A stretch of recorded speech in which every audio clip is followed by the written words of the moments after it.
So dear students, हम significant figures के बारे में पढ़ रहे थे। आपने 4 रूल्स पढ़े थे।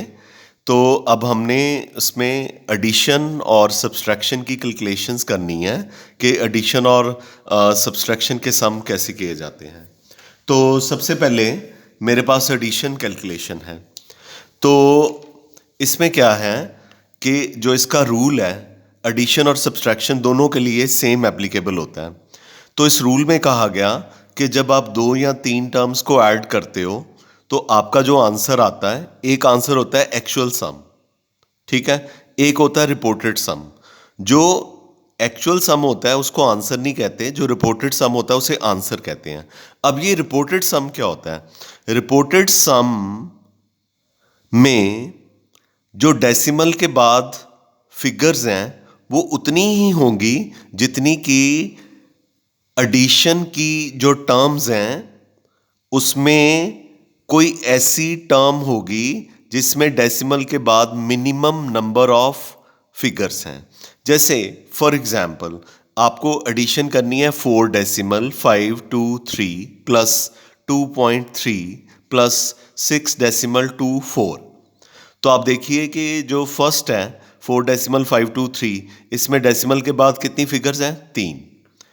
2.3, इसमें डेसिमल के बाद कितनी फिगर्स हैं? 1। थर्ड 6 डेसिमल 24, डेसिमल के बाद कितनी फिगर्स हैं? 2। तो आपका आंसर आया 13 डेसिमल 063। ये एक्चुअल सम है, लेकिन आपने इसको आंसर नहीं कहना, आपने आंसर इसका लिखना है 13 डेसिमल 1। 0 के बाद 6 आ रहा है, इसको राउंड ऑफ करके 1 कर दिया। अब डेसिमल के बाद 1 प्लेस तक क्यों रहना है? क्योंकि हमारे पास ये जो 3 स्टेटमेंट्स दी हुई थी, फिगर जिनको ऐड करना था, जमा करना था जिनको, उनमें से एक ऐसी फिगर थी जिसमें डेसिमल के बाद एक ही फिगर थी। तो आपका आंसर भी ऐसा आना चाहिए कि डेसिमल के बाद एक ही नंबर आना चाहिए। चूंकि 2.3 में डेसिमल के बाद एक ही नंबर था, इसलिए हमारे रिपोर्टेड सम में भी डेसिमल के बाद एक ही नंबर आना चाहिए। तो ये रूल नंबर 1 है। तो इसमें लिखा गया है रूल में, द रिजल्ट ऑफ एडिशन और subtraction should be reported to the same number of decimal places as that of term with least number of decimal places। यानी कि आपने आंसर को वही रिपोर्ट करना है जिसमें डेसिमल के बाद उतने कम से कम नंबर आए जितने के स्टेटमेंट में कहीं पे दिए हुए हैं। जैसे पहले में डेसिमल के बाद 3 है, दूसरे 2.3 में 1 है, और तीसरे में 6.24 में डेसिमल के बाद 2 नंबर हैं। तो आपका जो आंसर है रिपोर्टेड सम जिसे कहते हैं, उसमें भी डेसिमल के बाद एक ही नंबर होना चाहिए। ये एडिशन और सब्सट्रैक्शन दोनों के लिए एप्लीकेबल है, ठीक है। मैं और एग्जांपल लेता हूं।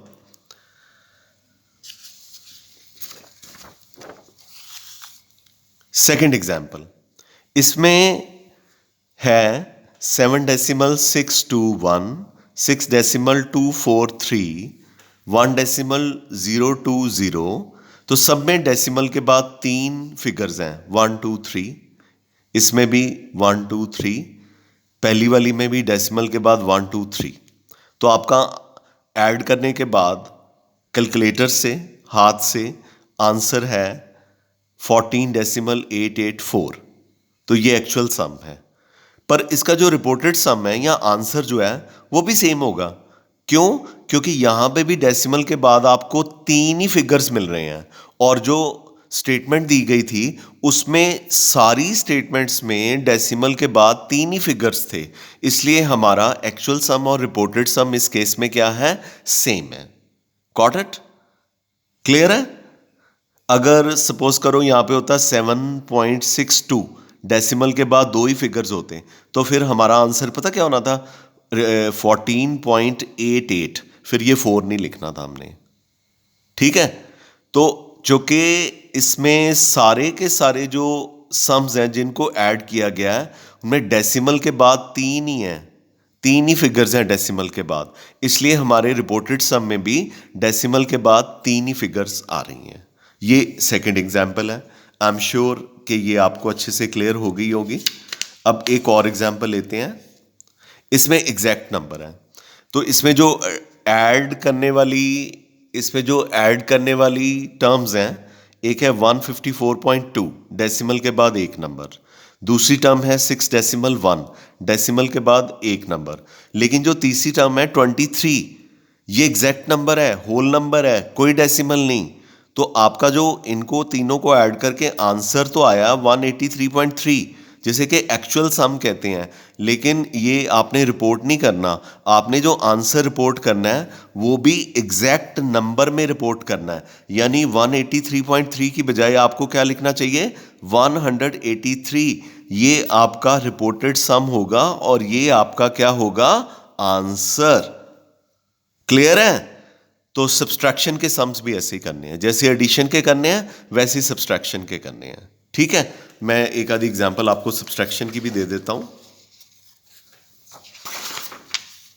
तो सब्सट्रैक्शन में मेरे पास जो एग्जांपल है 18.4215 में से 6.01 को सब्सट्रैक्ट करना है। तो डेसिमल के बाद कितने फिगर्स हैं, 2। तो जो रिपोर्टेड सम होगा उसमें भी डेसिमल के बाद 2 ही फिगर्स होने चाहिए। चलो एनीवे पहले देखते हैं कि 18.4215 में से 6.01 को सब्सट्रैक्ट करने पे आता क्या है। 12.4115 आता है ना। लेकिन हमारे पास ये जो दो टर्म्स हैं स्टेटमेंट में दी गई हैं, रूल जो कहता है कि डेसिमल के बाद जिस टर्म में सबसे कम टर्म्स हैं, जिस स्टेटमेंट में सबसे कम टर्म है, जो कि 2 हैं 6.01 में, इसलिए आपका आंसर भी जो है डेसिमल के बाद 2 प्लेसेस तक होना चाहिए। यानी कि अगर एक्चुअल डिफरेंस 12 पॉइंट माइनस का सम है तो सम नहीं बोलेंगे, डिफरेंस बोलेंगे। 12.4115 की बजाय हम इसे लिखेंगे 12.41। ओके, अगर बाय चांस यहां पे होता 12.4165 तो फिर हम 41 ना लिखते, 42 लिखते यहां पे, क्योंकि जो 6 है उसे राउंड ऑफ करके हम 2 बना लेते। गॉट इट बेटा? एक और एग्जांपल कर लीजिए सब्सट्रैक्शन की। 29.25 में से 12.0234 को सब्सट्रैक्ट करना है। तो हमारा आंसर आ रहा है डिफरेंस 17.226। ये एक्चुअल डिफरेंस है। रिपोर्टेड क्या होना चाहिए, डेसिमल के बाद 2 प्लेसेस तक जाना है, क्योंकि 29.25 में डेसिमल के बाद 2 प्लेसेस तक गए थे। सबसे कम प्लेसेस तक जिसमें जाते हैं उसी में आपने आंसर अपना रिपोर्ट करना होता है। तो 17.22 नहीं लिखा हमने, 23 लिखा है, क्योंकि एक्चुअल डिफरेंस में 17.226 है।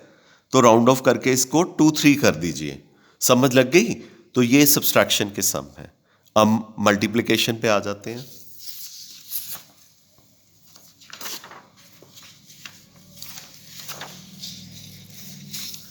मल्टीप्लिकेशन और डिवीजन में एक ही रूल अप्लाई होगा।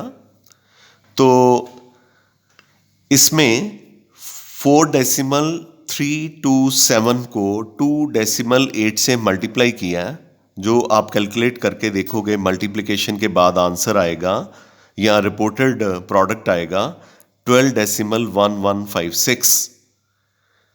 तो ये एक्चुअल प्रोडक्ट है, 12.1156 एक्चुअल प्रोडक्ट है। अब मल्टीप्लिकेशन के सम में आपने आंसर जो देना है उसमें डेसिमल डुसिमल कुछ नहीं देखना। आपने देखना है कि जो क्वेश्चन है उसमें कौन सी टर्म में सबसे कम फिगर्स हैं। इसमें कितनी फिगर्स हैं, 1 2 3 4। इसमें कितनी हैं, 2। तो आपका आंसर 2 फिगर्स में आना चाहिए।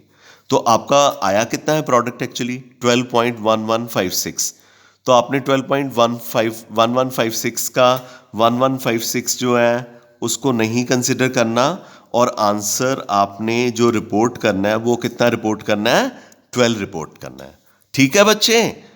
तो मैं आपको इसकी असाइनमेंट भी सेंड करूंगा कल, वो आप सॉल्व करने की कोशिश करना, फिर आप मुझे बताना कि आपको समय लगी। लेकिन वीडियो बार बार देखनी है, video has to be seen time and again, और नोट्स जो हैं बार बार पढ़ने हैं। ठीक है, फिर आपको ये समझ लग जाएगी। वैसे भी अब कल से तो 4 घंटे का लॉकडाउन जो है वो खुल ही जा रहा है, तो धीरे धीरे सिचुएशन नॉर्मलाइज होती जाएगी।